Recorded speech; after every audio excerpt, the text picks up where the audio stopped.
গ্রামগঞ্জের ঐতিহ্যবাহী খেলা কুস্তি। শারীরিক ক্ষমতার শ্রেষ্ঠত্ব দেখানোর এই খেলাটিতে দিন দিন মানুষের আগ্রহ কমছে। আগে গ্রামে গ্রামে কুস্তি খেলা নিয়মিত হলেও এখন তা কল্পনাতীত। তবে দেশের বাইরে বিভিন্ন আসরে বাংলাদেশের হয়ে প্রতিনিধিত্ব করে কুস্তিগিররা। ইতিমধ্যে পর্দা উঠেছে ২২তম কমনওয়েলথ গেমসের। দরজায় কড়া নাড়ছে ৫ম ইসলামিক সলিডারিটি গেমস। দুটি ইভেন্টকে সামনে রেখে কঠোর অনুশীলন করছে বাংলাদেশের কুস্তিগিররা।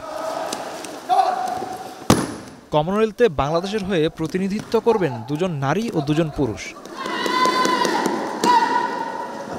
৯ আগস্ট শুরু হতে যাওয়া ইসলামিক সলিডারিটি গেমস খেলতে দুজন নারী ও একজন পুরুষ তুরস্কে যাবেন। অন্যান্য দেশগুলোতে যে কোনো গেমসের আগে লম্বা সময় ধরে অনুশীলন করে কুস্তিগিররা, তবে এখানকার চিত্রটা ভিন্ন। মাত্র ৭ মাস অনুশীলন করেই পদক জয়ের স্বপ্ন দেখছেন বাংলাদেশের কুস্তিগিররা।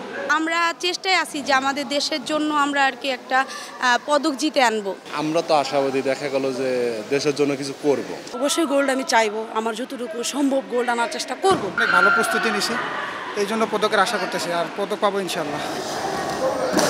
খেলোয়াড়রা স্বর্ণ জয়ের কথা বললেও কোচের কণ্ঠে ভিন্ন সুর। গোল্ডটা যেন সবাই যায়, আমাদের প্রতিপক্ষ তুরস্ক হবে, রাশিয়ান মুসলিম কান্ট্রিগুলো হবে, তারপরে আজারবাইজান খুব ভালো আছে, এবার নাইজেরিয়ান ওদিকের দেশ কতগুলো মুসলিম কান্ট্রি মেয়েরা খেলে, ওরাও আমাদের কাছে ভালো। তবে আমার যেটা আশা করি তৃতীয় স্থান, খরচ পদক।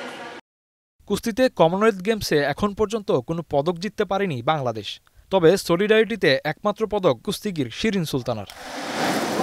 যে কোনো গেমসের আগে পল্টনে জাতীয় ক্রীড়া পরিষদের পুরাতন ভবনে অনুশীলন করেন কুস্তিগিররা।